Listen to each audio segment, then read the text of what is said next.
That light is barely visible anymore. It needs to be maintained, if it could be.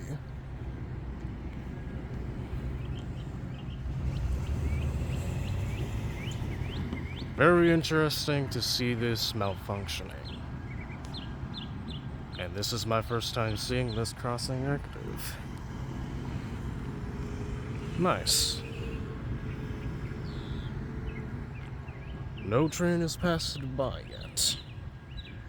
This crossing has been malfunctioning for 2 hours.